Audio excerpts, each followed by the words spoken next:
Folks, I was expecting 24 people to be here for this. I realize it is 3 o'clock. If everybody doesn't mind, I want to give a few more minutes for more guests to show up that had signed up to speak. So it should just be a couple more minutes as more people come in.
Good afternoon, everyone. I call this virtual public hearing for House Bill 2174, the West Virginia Monument and Memorial Protection Act of 2021 to order.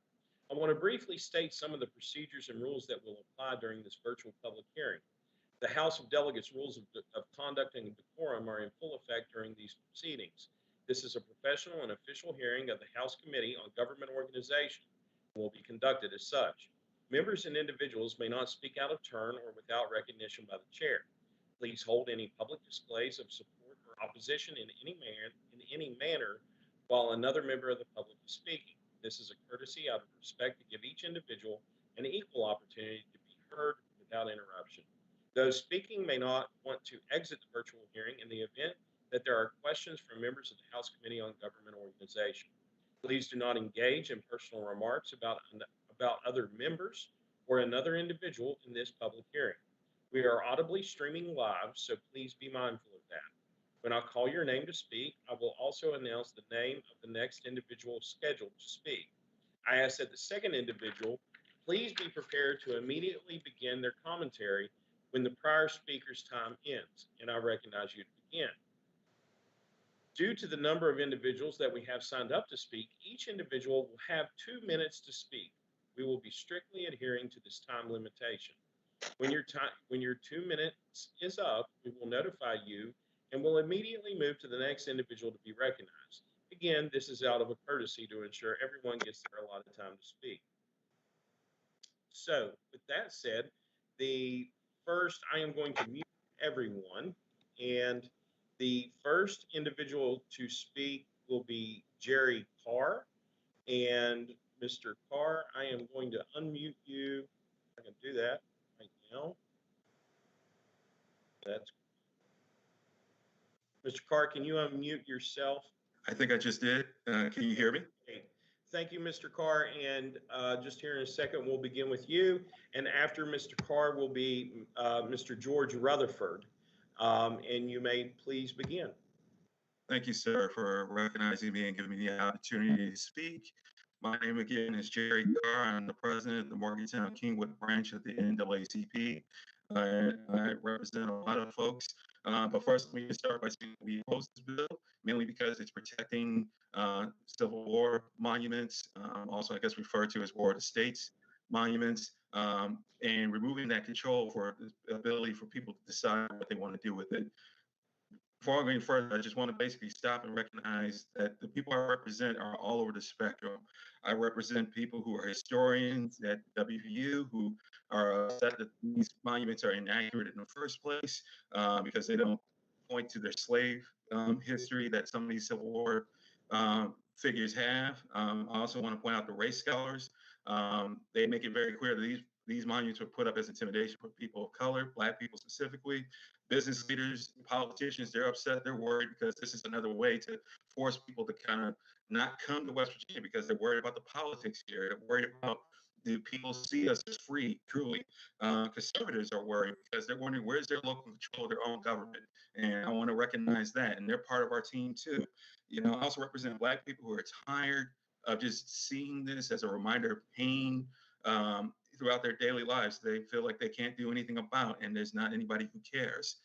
Let me also just stop and say that I do represent white people who are part of my organization. Matter of fact, a sixth grader came to our general branch meeting yesterday and explained how inaccurate his history books are. They just said that slaves were just beaten and whipped. You know, his mom had to teach him that they were also castrated, sold, raped. You know, we're fighting for the souls of our children. And that's what I really want to impress upon people who are considering pushing this bill through. And I'd like to thank y'all for the time.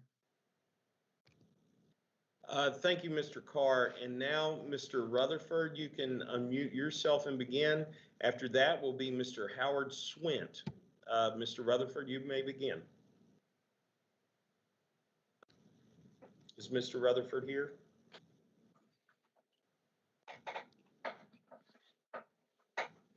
Mr. Rutherford? It doesn't appear Mr. Rutherford is here. Mr. Swint, you may begin, and after Mr. Swint will be Mr. James Cochran. I'd like to thank the committee members for the opportunity to speak today. Supporters of this bill must know by now that the group responsible for the placement of the statue and bust of Stonewall Jackson at the state capitol complex, the United Daughters of the Confederacy, for decades manipulated state lawmakers into furthering their goal of grave discrimination against Blacks across the Deep South. In exchange for political favors, they held huge rallies beginning over a century ago designed to enforce discriminatory Jim Crow laws, and then later in opposition to the Civil Rights Act and public school desegregation.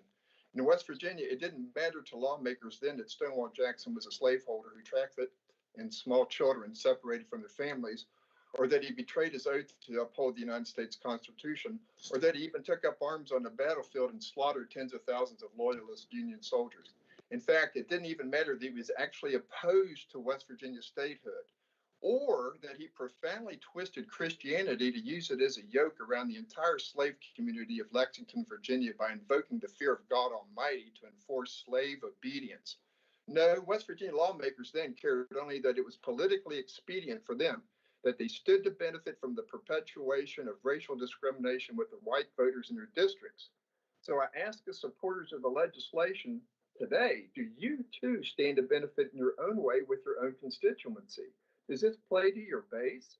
If so, then let it be known that you stand shoulder to shoulder with hardened white supremacists who organize for personal gain their unchristian and un-American causes, and that your vote will actually advance these same dark causes into the 21st century. Never mind how your vote will most assuredly hurt West Virginia's standing in the eyes of the nation, how it will reinforce the perception of a backward people who, despite living in a Union state, have found cause to protect Confederate monuments on public grounds. No, your vote in support is not about the betterment. Thank you for your comments, Mr. Swint. Up next will be Mr. James Cochran. If you can unmute yourself now, and Dr. Greg Ferguson will be after Mr. Cochran. You may begin now, Mr. Cochran. Hi, I'm here to offer comment today on behalf of more than 400 members of West Virginians Against Confederate Commemoration, a group that has collected more than 10,000 signatures on a petition requesting the removal of the Stonewall Jackson statue on the Capitol grounds. And I would just encourage members of the legislature to ask yourself a couple questions. The first one would be, does this bill actually do anything to help average West Virginians? And if not, I would recommend you not vote for it. Another question would be, why are you fighting to protect memorials to people who fought in armed rebellion against the United States of America and would have preserved slavery and prevented the creation of the state of West Virginia? If you were in Germany, would you be voting to prohibit removal of memorials to Nazis? If not, don't vote for this bill. I feel that this bill is a perfect example of symbolic culture war politics combined with government overreach and is completely unnecessary. And if I have a minute left, I'd just like to point to the example of the name change last summer of Stonewall Jackson Middle School here in Charleston. I think that process and that name change was very meaningful for those students and would have been made much more difficult had this bill been in place. And I just don't feel like the state needs to exercise that kind of control if local government entities or other organizations across the state are interested in making those kind of name changes. Thank you.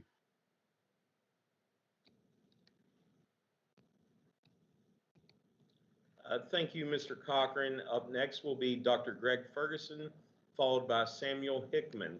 Mr. Ferguson, if you can unmute yourself and begin, and followed by that will be Mr. Hickman. Ooh, it's Dr. Ferguson, and hello, everyone. Good afternoon. Kim, can you believe we're still doing this from 2019? Your kids and them didn't tell you there is a new truth consciousness across the nation. Where you been, West Virginia? The war of the state should not be included in this bill. It was the Civil War, where the Confederate slave economy states of America attacked what was and remains the United States of America. Future generations from both free slave and slaveholding families should not be reminded of the stinking, foul, and repugnant moral choices of a band of rebels while enjoying public trust like parks, schools, bridges, etc. The Confederates attacked our government just like the QAnon shaman, and they are unlike the other military groups in this bill in spirit and in truth. They wanted to preserve and expand the slavery of Africans across the nation, a stinky, foul, repugnant institution. For those of you who are not connecting to this, stinky, foul, and repugnant like the tobacco industry. Okay, for instance, let's say once upon a time, everyone enjoyed smoking legally. Lots of people were ignorant to the damaging effects. They weren't woke. Others got impatient because smoking was killing innocent bystanders too. It caused cancer, no question about it. However, some people wanted to smoke and blow smoke in faces wherever they pleased, especially General Reynolds. He band together a band of soldiers, and they fought and lost. Yay, a more perfect union, a more healthy population, protection for the innocents. People died on both sides, but it was for a better society. Smoking causes cancer. You don't erect monuments to those who were willing to die to smoke and blow smoke. You don't make people walk by statues of General Reynolds with a cigar, or children go to school with the mass cigarettes as its mascot, especially those who lost loved ones to cancer. Racism is a cancer. Slavery was the industry formed to protect it, and that's who the Confederates were. Remove them from this bill of protection. Thank you, Dr. Ferguson. And next will be Samuel Hickman, followed by Ann Chopat. You may begin, Samuel Hickman. All right. You hear me? Thank you. Hear me? Thank you. My name is Samuel Hickman. I'm the director of the West Virginia chapter of the National Association of Social Workers. I urge you against voting for House Bill 2174. Section B1 of the bill refers to the Civil War as the war between the states, whereas Northerners called it the war to preserve the Union, or the War of Rebellion. West Virginia sided with the North. Sugarcoating the name of the most divisive event in the history of our nation is just an example of how this bill perpetuates racism. Section D of the bill says any entity exercising control of public property on which a memorial is located may petition the State Historic Preservation Office. So that means a private citizen with a legitimate concern may not petition the office, which is a public entity accountable to the public. Confederate Statuary was typically erected starting about 50 years after the Civil War as a reminder to oppressed people of who had the power and that they should stay in their place. The Fort Worth Star-Telegram, this is Fort Worth, Texas, mind you, stated, Confederate statues can't be considered apart from the racism and terror they represent, and that is why many want to tear them down. The story goes on to say the Dallas City Council voted to sell the city's statue of Robert E. Lee. The most famous Confederate memorial was commissioned to be carved in the granite rock at Stone Mountain, Georgia. Not coincidentally, the second rebirth of the Ku Klux Klan occurred the same year on the same mountain. The article concludes, these monuments were built to induce fear. Mr. Chairman, I urge you to reject House Bill 2174, which was built to induce fear. Thank you. Thank you, Mr. Hickman. Up next will be Ann Chopak and then Sandra Evans. You may begin, Ann Chopak.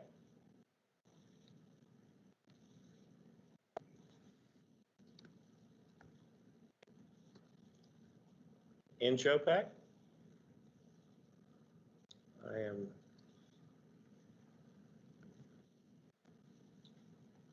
not seeing Ann Chopak.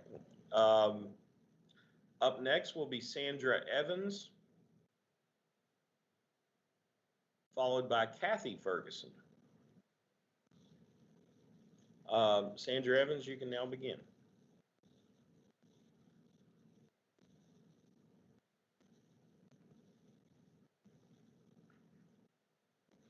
I do not see Sandra Evans. Kathy Ferguson, followed by Rebecca Aranda. Yes, thank you, Chairman Steele. As someone whose surname graces a public building and a street sign, you would think that I would appreciate this bill and that it would make that stand in perpetuity. However, I am against this bill. I think one of the great things about a democratic society and a free republic is its ability, its demand that we can challenge and give debate and decide about the types of people, events, and things that we find exemplary to pay tribute to, and to further revisit these discussions when it's perhaps no longer true. This law gives blanket protection and limits the ability of current and, more importantly, future generations to decide or reverse course on these matters. It denies them the ability to vigorously debate the merits of our memorializations on an individual case-by-case basis. As we move towards a more perfect union, we must be allowed space and opportunity to challenge or course correct those to whom we pay homage to, or to simply move on with the times. If this was not so, if we never reserved the types of rights such as this, then perhaps many of you all on this call and many watching from home would be having their degrees from West Virginia Colored Institute instead of West Virginia State University. Times change, circumstances change, and so our naming abilities and our desires to do so must be held to bear. One size fits all does not work. We cannot be afraid to move beyond our current heroes, be they real, mythical, or highly exaggerated, or even downright questionable. We have to be free. We have to be able to make these types of decisions. There will and should be times, if we are truly an elevated society, that we revisit our memorializations to ensure that they aren't necessarily perfect, but to ensure that they can be appreciated and celebrated by any and all West Virginians, and that they also don't devalue, disrespect, or deny the same. Let's not devolve into a dictate. Thank you, Ms. Ferguson. And up next will be Rebecca Aranda, followed by Kitty Dooley. Rebecca Aranda, you can begin now. Thank you. My name is Rebecca Aranda, and I'm here on behalf of myself and the West Virginia chapter of the National Organization for Women. Our organization stands for the protection of equal rights and opportunities for all, and our efforts focus on ensuring that West Virginia is a place where women and families can thrive. House Bill 2174 and its goal of the preservation of white supremacist ideals is in stark opposition to our values. We live in a state where kids are going hungry and the foster care system is stretched to the limit, where people are out of work and can't access jobs that pay a living, where a drug crisis continues and hepatitis C and HIV are ravaging our communities. We are on the cusp of overcoming a pandemic, but we still have so far to go. I would ask why. Why is this bill our priority? There are thousands of bills out there, many of which would do substantial good for our friends and neighbors, yet we know that only a few will become law at the end of this 60-day session. Why are we squandering our time and our resources as a state and a legislature by putting effort towards this bill, which does no one in West Virginia any good? Can we not prioritize the care of our citizens and our families, our businesses and our cities? If this bill passes into law, it will say a lot about West Virginia. It will speak to the people who live here, who will feel even more like outsiders. It will speak to those who would otherwise move here, but instead decline, knowing that this state does not welcome them. Make no mistake, the memorials that this bill is designed to protect were not created to mark history. They were created to make a statement against equality during major racial justice movements in our country. Just as the people who erected those statues and monuments knew what statement they were making then, the legislators who drafted and vote for this bill should clearly understand that they are not protecting West Virginia history. They are making a statement about West Virginia and promoting a future that is not inclusive of the West Virginia we want to be. On behalf of West Virginia Now, I urge a no vote on House Bill 2174. Thank you for the opportunity to speak on this issue. Thank you, Ms. Aranda. Up next is Kitty Dooley, followed by Richard Burks. Kitty Dooley, you can begin now. Mr. Chair and members of the community, I'm Kitty Dooley. I'm an attorney in Charleston, West Virginia. And so I speak on behalf of myself and as a lifelong resident nearly of the state of West Virginia. The majority of the time that I was not in the state of West Virginia, I served as an officer in the United States Army. And I took an oath to the Constitution that I would support and defend the Constitution. When we look at the statue of Stonewall Jackson and other soldiers who served in the Confederacy, we know that those people violated their oath to this country. There is no statute that should be in place that should protect monuments that have been erected in this state or this country, memorializing people who were traitors to the Union, who failed to uphold the Constitution of this country, and who would keep people who look like me, African Americans, in the bonds of chattel slavery. And for the West Virginia legislature and this committee to attempt to put into law these words that would protect these folks who fought against the country and who wanted to keep slavery is, quite frankly, a slap in the face. And I urge each of the committee members to vote against this bill. It is in place, and these monuments were put in place to continue to terrorize African American citizens and to support chattel slavery, Jim Crow, Black codes, and lynchings of African Americans. Thank you, Kitty Dooley. Up next will be Richard Burks, followed by Martek Washington. You may begin, Richard Burks.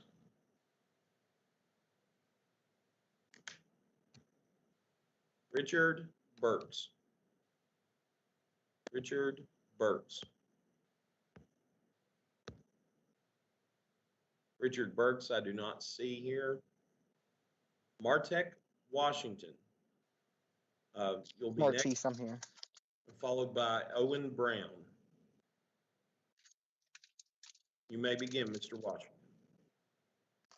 Hey guys, I come before you today because I'm a little bit confused as to why we're even here, and I hope all you guys can hear me well.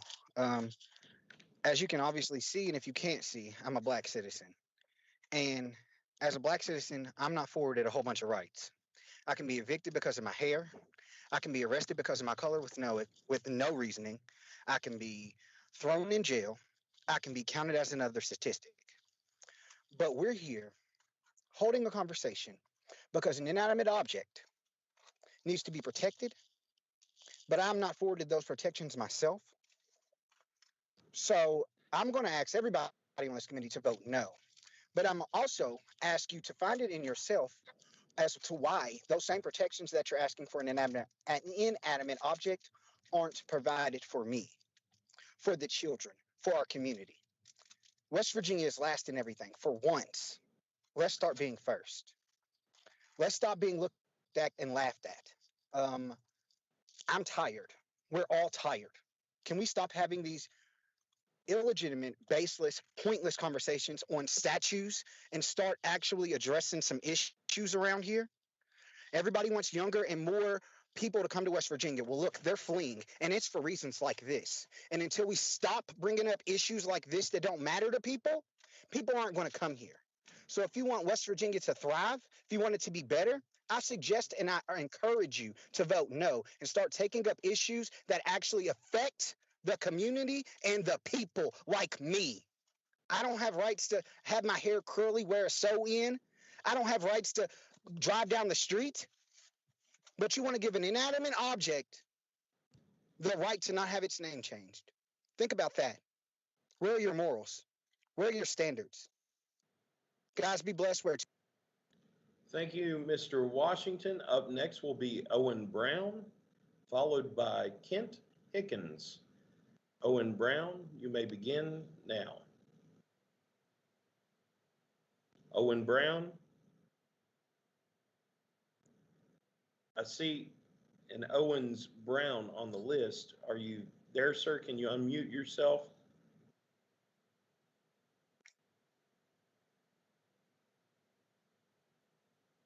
Owens Brown. Mr. Brown, I see you on the list. Are you there?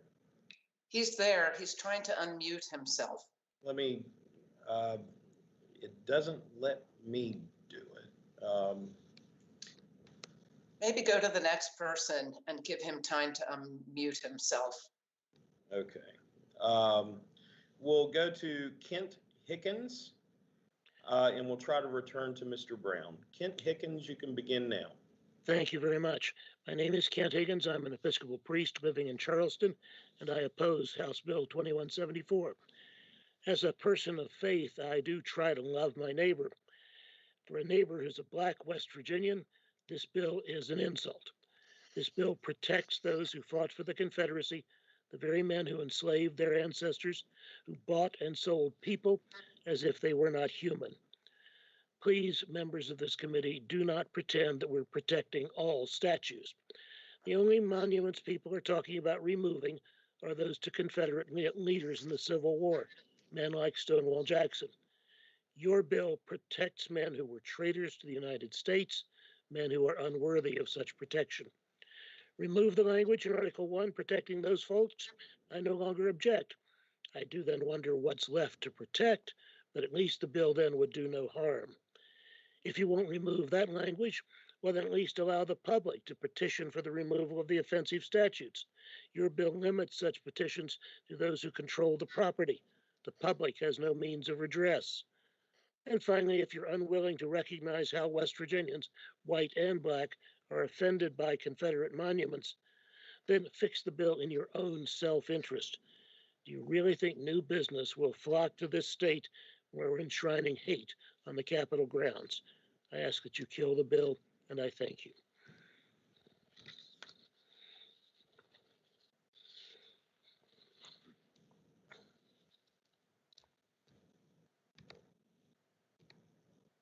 Thank you, Reverend Higgins. We'll now attempt to return to Mr. Brown. Mr. Brown, are you there? Yes, I am. Can you hear me? Yes, sir, we can. You may begin now. Yeah, my name is Owen Brown. I'm the state president of the West Virginia NAACP. The NAACP is opposed to House Bill 2174, known as the Protection of Monuments and Memorials Act. The NAACP contends that House Bill 2174 main purpose is to protect the 21 statues and memorials across the state honoring Confederate generals and soldiers from being removed off of public property. The bill reads in certain parts, Monuments and memorials should be preserved and reserved, which has been erected for or named or dedicated in honor of. Many of these Confederate statues were erected by the daughters of the Confederacy during the Jim Crow and Civil Rights movement to promote white supremacy. These monuments and memorials are dedicated to the Confederate States of America. West Virginia was not part of the Confederate States of America. Therefore, these monuments should not be on public property. The Confederate Army and General Stonewall Jackson were not part of West Virginia's military history. They were traitors and white supremacists who fought to split the Union and keep Black people enslaved. We should not be honoring people who committed treason, who fought to maintain slavery in the United States. The Protection of Monuments and Memorials Act is just a cloak to cover these symbols of white supremacy. Some former Confederate states are now removing these symbols of white supremacy from their public properties. West Virginia was on the right side during the Civil War, fighting against treason and slavery.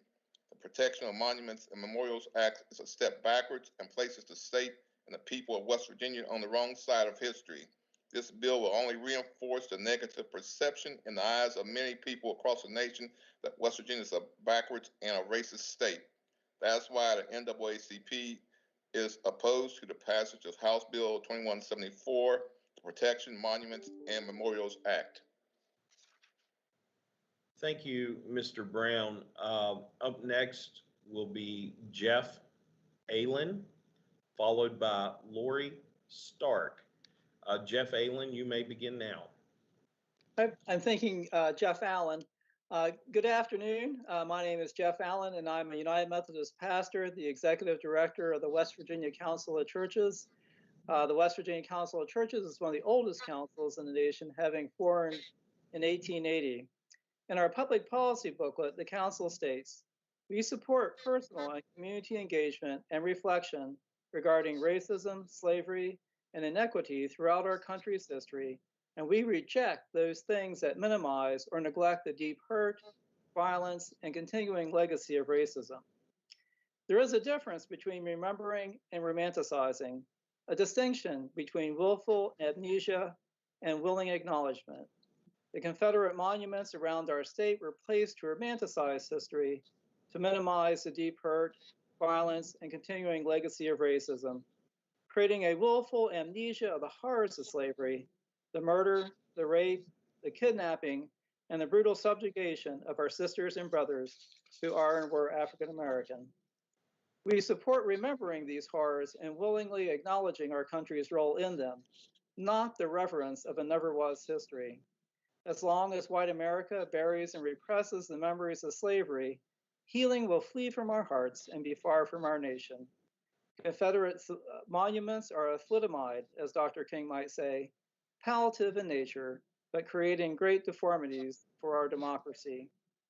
According to The Guardian, the United Nations International Labor Organization and the Walk Free Foundation, there are 40-some million slaves in the world today. By chance yesterday, I talked with Goy Deng from South Sudan. He was enslaved early in his life, but later escaped. He would like to come to see West Virginia, but I'm wondering, what would he think? What would the world think, seeing that statue of Stonewall Jackson on the Capitol grounds? Thank you, Reverend Allen. Up next will be Laurie Stark, followed by Eli Baumwell. Laurie Stark, you may begin. Good afternoon. My name is Laurie Stark, and I am the legal director of the American Civil Liberties Union of West Virginia. This past summer, a coalition of statewide organizations demanded the removal of the Stonewall Jackson statue that is displayed on the grounds of the Capitol building. This request went unanswered by the Capitol Buildings Commission. It is not a stretch to say that their silence has perhaps been enabled by leadership on the state level, refusing to set a tone or take action to demonstrate that racism is not welcome in West Virginia. The legislature shares this responsibility. This is a racist bill. Anyone who votes in support of this is voting in support of white supremacy. The passage of this bill will send a message to West Virginians that racism is not only welcome, but is sanctioned here. Many of the landmark civil rights cases in this country were decided in the not too distant past. Ruby Bridges, the first Black student to desegregate an all-white elementary school in Louisiana, following the decision in Brown v. Board of Education, is only 66 years old. She is the peer of many serving in the legislature today. The Korematsu case, which held constitutional the existence of Japanese American internment camps, was only overturned by the Supreme Court fewer than 3 years ago in a throwaway line in a decision that upheld a Muslim travel ban. And we should not let it go unacknowledged that we are here today, mere hours after a gunman murdered 8 people, including at least 6 Asian women in Atlanta. Racism is alive and thriving in this country and in West Virginia. You have a very real opportunity to say emphatically that you are on the other side. I urge you to vote no on this bill.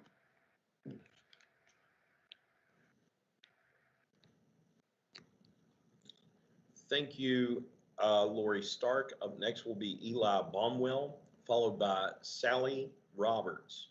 Mr. Baumwell, you may begin. Mr. Chairman and members of the Government Organization Committee, thank you. My name is Eli Baumwell, and I'm the Policy Director for the American Civil Liberties Union of West Virginia. The ACLU-WV is a nonprofit and nonpartisan organization dedicated to protecting and expanding the rights guaranteed by the U.S. and West Virginia constitutions. I'm here to speak in opposition to House Bill 2174. The heart of this bill is anti-democratic. Implicit in this legislation is a recognition that over time, attitudes about who or what we choose to honor and memorialize may change, and that you sitting here today want to put up barriers to those future generations. This flies in the face of our system of governance, which is built around the idea that society changes and laws need to change with it. It's an affront to our vertical separation of powers. It takes away local control for cities to rename roads and schools without a burdensome state process. And of course, we know what this bill, in similar legislation which has appeared mainly but not coincidentally in the South, is really about. This is a knee-jerk reaction to a movement across the country of rethinking memorials and monuments to the Confederates and to the Confederacy. And it's always struck me as odd that the legacy of people treasonous to the United States and fighting for the cause of slavery was held in such high esteem. As we as a country still grapple with this legacy of slavery and white supremacy that has a real and lasting impact on lives and institutions today, it seems the lowest of low-hanging fruit would be to stop honoring that legacy. Now, I want to close by countering a common refrain that this is about protecting history. History can be taught in museums, it can and should be taught in schools, even the divisive parts. But these monuments, the street names, the school names, they're not historical markers, they're markers of honor. And we should not be bound to honor today those who our ancestors honored, nor should we bind future generations to honor those who we honor. As Jefferson so eloquently put it, we might as well require a man to still wear the coat which fitted him when he was a boy, as a civilized society to remain ever under the regimen of their barbarous ancestors. Thank you very much. Thank you, Mr. Baumwell. Followed by Mr. Baumwell will be Sally Roberts, followed by Ronald English. Sally Roberts, you may begin now. Hello. Yes. Can you hear? Thank you for holding this hearing and giving me the opportunity to speak against HB 2174. This bill is unworkable and unnecessary in its stated intent and is a not so veiled affront to the descendants of people who were enslaved, tortured, and forced into labor, as well as all those who fought on behalf of our nation to ensure its union. Its characterization of the Civil War as the war between the states belies its intent. It is a bill that attempts to extol and codify the cause of white supremacy. If this bill passes, the message will clearly be sent that this state is welcoming to whites only. The racial overtones are clear, unmistakable, and abhorrent. If that outcome is unclear to any member of this body, I'm sure that many of those testifying here today would be happy to further discuss this issue. I urge you also to ask those from out of state or businesses who are considering locating here about their reactions to this bill. We believe that the legislature's efforts would be better served protecting its citizens and not its statues and monuments. In closing, it is hurtful, ugly, and unnecessary bill, and if passed, will make me personally deeply ashamed of being a West Virginian. I urge you to vote no. Thank you very much.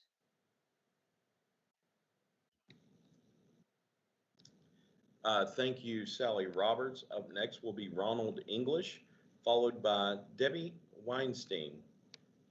Ronald English, you may now begin. Thank you. I appreciate all of the comments that have come before. I just want to lift up how House Bill 21-7 for protection of the statute is really an effort to research the features of what has been known as a lost cause ideology in the state of West Virginia, and has perpetuated a split allegiance in terms of the character of the state, in terms of which side it is on.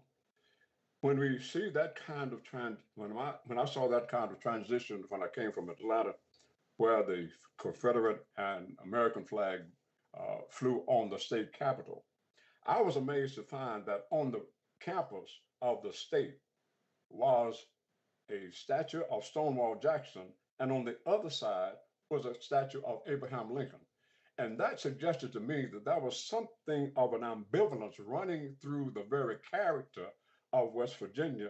And I think that this comes as a time to preserve and actually announce and confirm the character of West Virginia, not being ambivalent, but being on the side of justice, on the side of the right cause rather than the lost cause. And in this way, we can, the challenge comes before the legislature from a song perpetuated during the mine wars in Kentucky. Which side are you on, boys? Which side are you on? Thank you.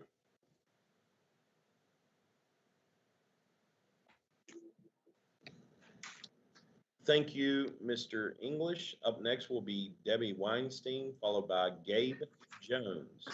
Debbie Weinstein, you may begin. Mr. Chair and committee members, I'm reaching out to you on behalf of the YWCA Charleston Board of Directors and staff, where I serve as the CEO. Our mission is to eliminate racism and empower women, and we have an active footprint in Kanawha, Clay, and Boone counties, where we advocate for victims of domestic violence, fight homelessness, and promote racial justice and more. Because of this important racial justice mission work, we are extremely concerned about the committee substitute for HB 2174. As written, the bill would criminalize the removal of insensitive and blatantly offensive memorials that are scattered across the state. We respectfully request that you vote against this bill. The co-chairs of the YWCA Racial Justice Committee, with my support and that of our board, submitted a letter to Governor Justice and the West Virginia Capitol Building Commissioners on September 11th, 2020, presenting our rationale for why we thought it would be appropriate to remove both the bust of Stonewall Jackson and the statue of Jackson at the Capitol. Stonewall Jackson owned 6 slaves through his lifetime and fought for the Confederacy, a system that was almost solely based and reliant upon the enslavement of Africans and African Americans. He fought to uphold the institution of slavery for the benefit of white Americans, and he died in this fight to uphold the dehumanizing realities of slavery. While we recognize that we must never try to erase history, nor should we honor and celebrate all aspects of it, the memorials of Stonewall Jackson are such a celebration, and they present a stain of shame on our beautiful state capitol. Thank you, Mr. Chair and committee members.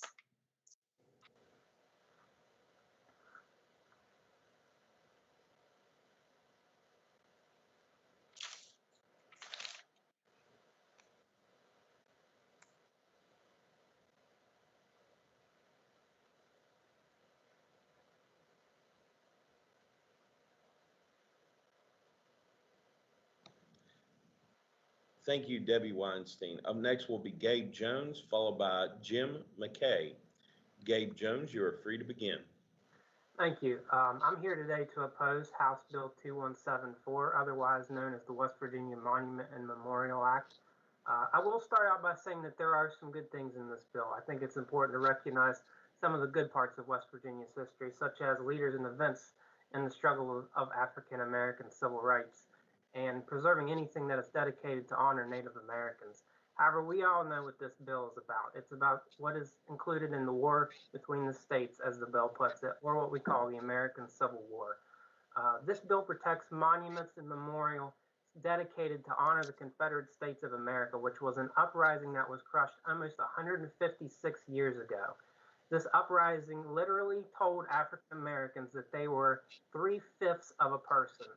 Now, there's a misconception that this movement was not fueled by oppression, but let me tell you that it was. And these monuments used to commemorate the Confederate movement largely came out of the Jim Crow era, which was used to instill fear in African Americans. For the last century, historians have written, and let me just please listen to this part. The Nazi Germany movement was inspired by the Jim Crow movement here in the United States. Nazi Germany was inspired by the Jim Crow movement in the United States. Is that something that we should honor? That Nazi Germany looked to us to look at how they disenfranchised and discriminated against the people group? A lot of conversation in defense of this is always about preserving the past, but I would challenge us to make it about preserving our future. And trying to uphold the state motto that mountaineers are always free. Let's not protect memorials and monuments that cast shadows on the idea of inclusion, equity, and equality. Thank you.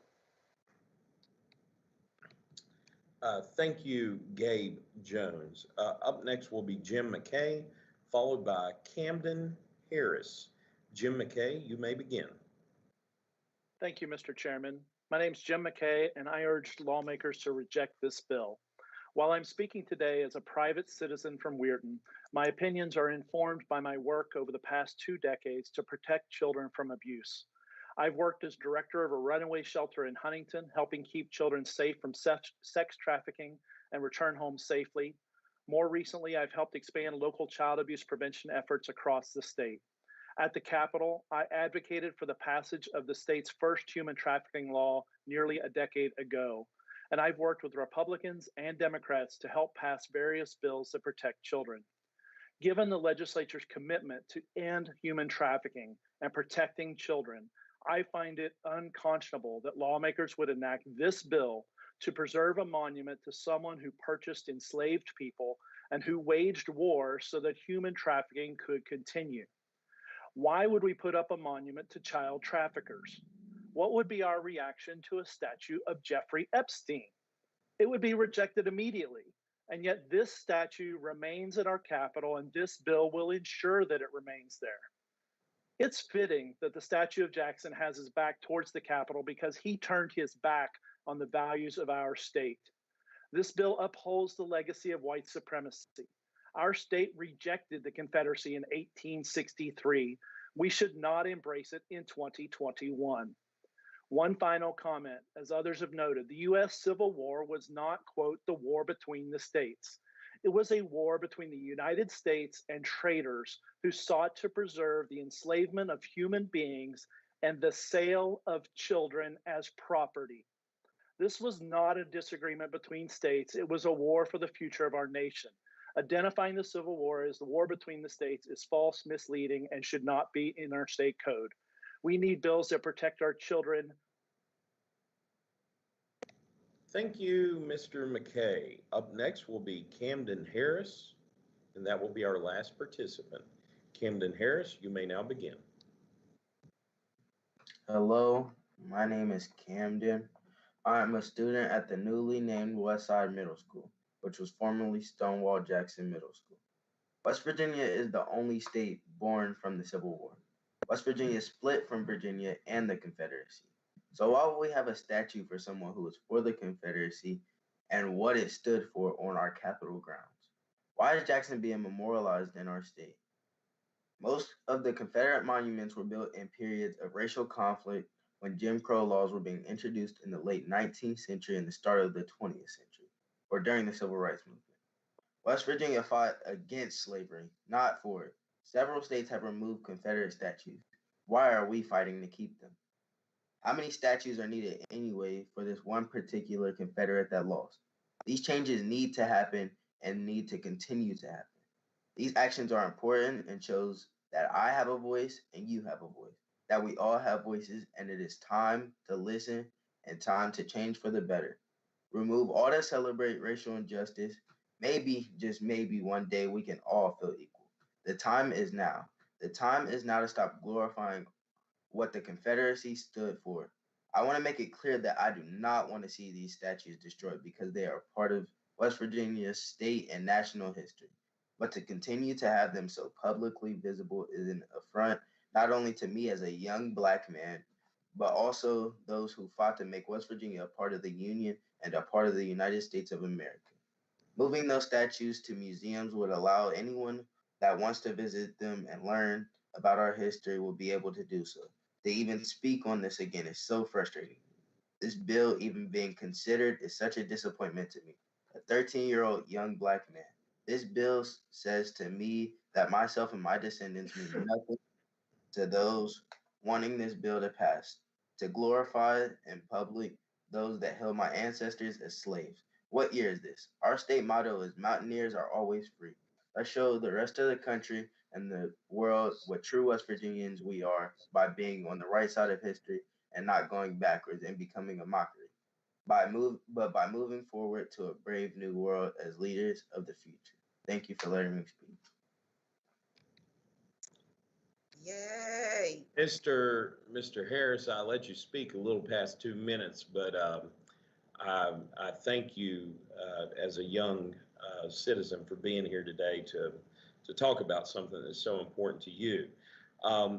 That appears to be the end of the registered individuals. I want to check back real quick. Is George Rutherford here? Is Ann Chopak here?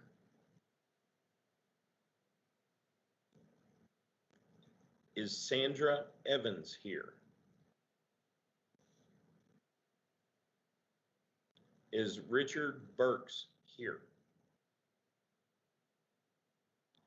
I want to thank you all for being here today. That appears to be the end of the registered individuals to speak during this public hearing. At this time, members of the House Committee on Government Organization typically have the opportunity to ask questions of individuals that have come to speak, and I'm the only one here. So I was hoping that Mr. Ronald English would be available for a question. Are you there, Mr. English? Yes, indeed. Thank you, Mr. English. Mr. English, have you had an opportunity to review the bill in total? Not in total. Okay. The bill, while it does provide 5 different classifications of protected criteria, be it monuments, roads, buildings, whatever the course may be, and obviously today we've heard a lot about the statue of Stonewall Jackson on the Capitol grounds, and several individuals have mentioned that they petitioned the Capitol Building Commission for the removal of that statue. And I know that has been a big topic of today. But in terms of the bill itself, it actually provides a mechanism for the public, or well, not necessarily the public, but for an organization, an entity like you represent, the NAACP, to petition for the removal of a monument. Do you not see that as a mechanism, like for you to remove the monument if you had an objection to it? I could see that as a possible option, but I'm getting at how and why this particular bill arises at this particular time, in this particular point in history, because it seems like we will be looking at how to resolve the racial animus in the country and how it has diseased not only the body politic, but how it has diseased the culture. And therefore, to have this bill coming up at this particular time suggests something about how we are not moving forward, but we are romancing the past. And as I said again, it's the result of the resurrection of the lost cause. And the lost cause provided a way of renaming the war and saying war between the states and trying to erase the brutality of slavery. And this cannot happen in this moment in our history. because it really suggests that this is the time for us to cure ourselves, to heal ourselves of the ambivalence that has been embedded in the state between allegiance that is represented by Stonewall Jackson Monument on one side of the Capitol and Abraham Lincoln on the other side of the Capitol. This has been going on for a while, and now is the time to really make this a time of reckoning. Mr. English, with that and talking about that, one question I would have for you is, without this bill, what method would your organization have to petition the government for the removal of that statue? Without this bill existing, what would your organization do to seek the government to remove the statue? I can't speak for the organization of the NAACP because I am the president of the local branch, so I would not take that privilege in terms of the NAACP. But I hear what you're saying, and that is how this would protect the opportunity for removing other statues or not. And what I would say, Mr. English, is on behalf of other members of the legislature, like myself, that we're cognizant of a lot of the issues that have been brought up today. And one of the reasons that some people have supported this is it actually creates a process by which to remove a monument if it were to be deemed not to have historical value or to be offensive or something like that. And would that not be a good thing, to have an actual process in law by which to remove an offensive historical marker or monument? I think that the integrity of the intent is something that needs to be considered. There is the possibility of removing, but it also remains the possibility of sustaining a legacy that needs to be dealt with and needs to be abolished in order for the state to heal. Well, thank you, Mr. English, and I thank you for answering my questions.